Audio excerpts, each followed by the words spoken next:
Spanish team. I think there's 3 teams that beat beat our Olympic team, and they played very well as a team.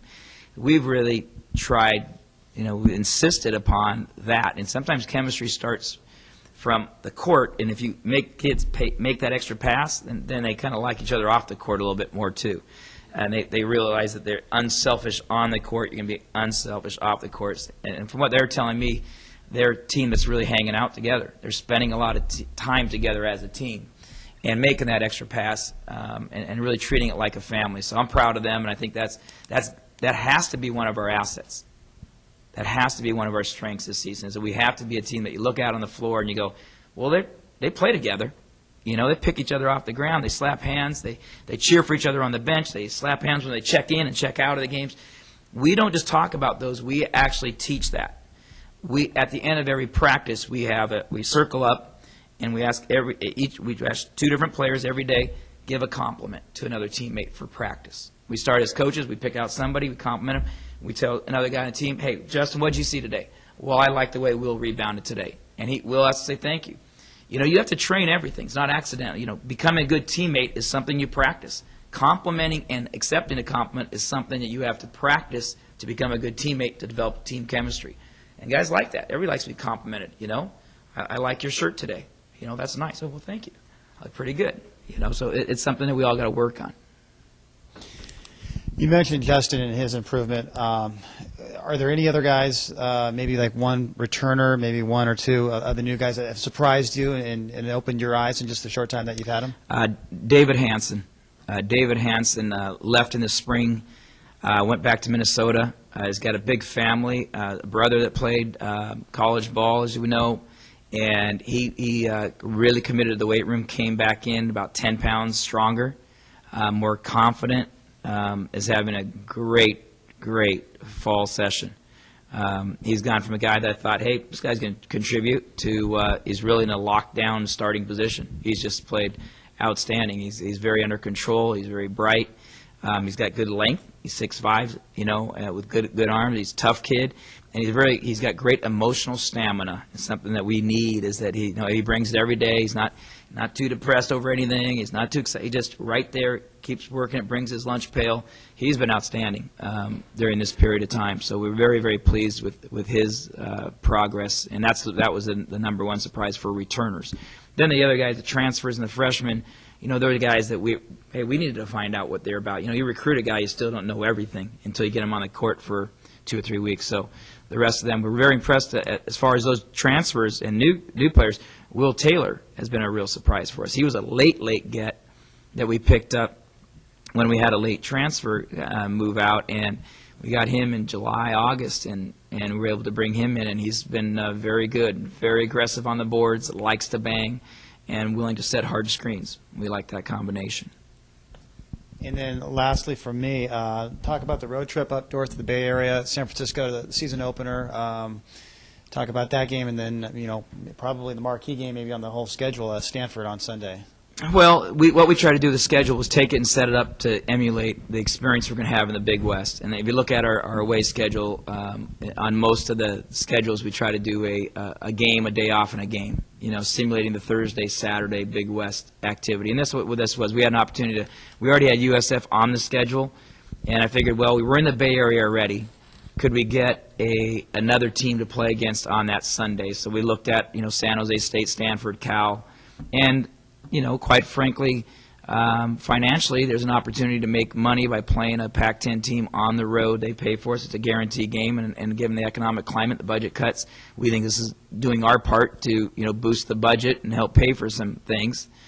And so that was critical, but we could set it up on a Friday and a Sunday. That simulates the same thing that we're going to experience during the Big West Conference. So, you wipe it off, we get ready, we prepare for USF.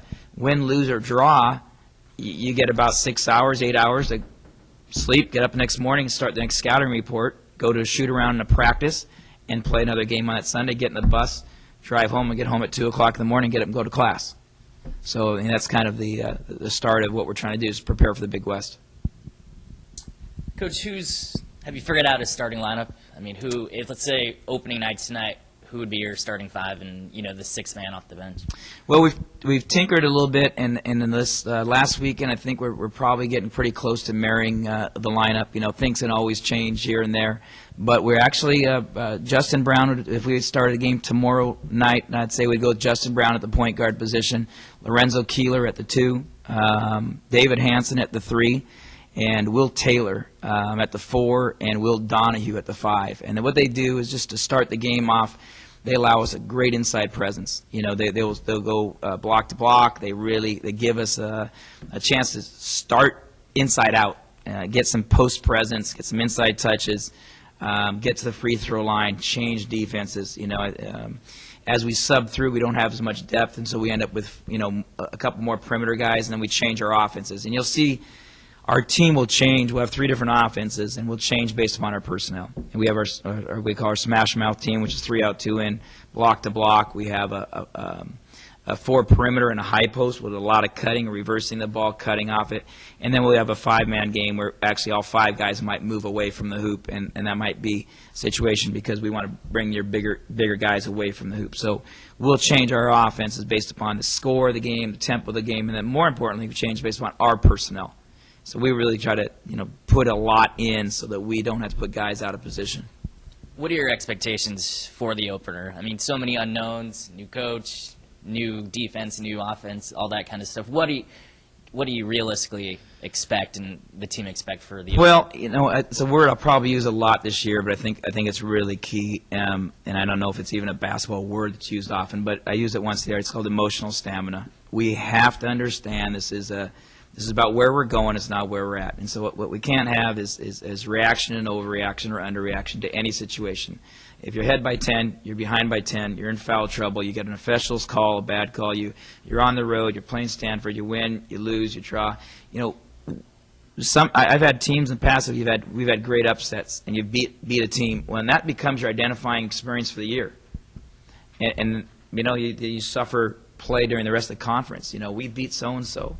Okay, it's one game, and we're trying to get it even smaller than that and try to make it one play, learning that this play builds on that play, builds on that play. And when you have those setbacks, okay, we're going to have setbacks. And so we're not going to read too much into a victory or a defeat, but we've got to look at this is about 30 days to prepare for December 3rd and 5th home games. And then we want to try to do establish some type of home court dominance or tradition. We got to have a winning record at home is kind of the first test. So if we can be positive and realize, hey, we have specifically put our team at a disadvantage with 5 road games.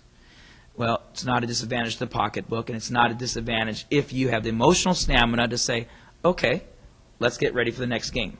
It's not like you're going to say no big deal, but it's a big deal, but it's not any bigger deal than what it really is. It's a game, and it doesn't necessarily get you to the Big West tournament, and it doesn't establish a home court dominance.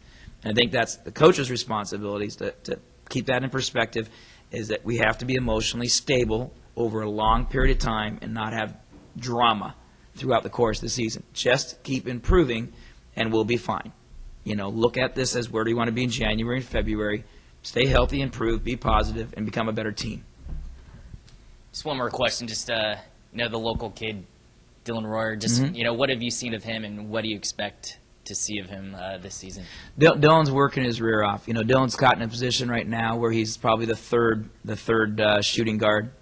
What we like about Dylan is he has a lot of grit to his game. He's actually a great shooter. But he's a grimy little defender. He'll get into guys a little bit. What he lacks is a real natural quickness and real natural length to cover much of the court, whether we match up man to man. But he's learning a system, and he's the type of kid that I think that with the right opportunity, teams in a zone, somebody's in foul trouble, somebody's injured. He's certainly proven on a daily basis he'll get out and compete against anybody out there.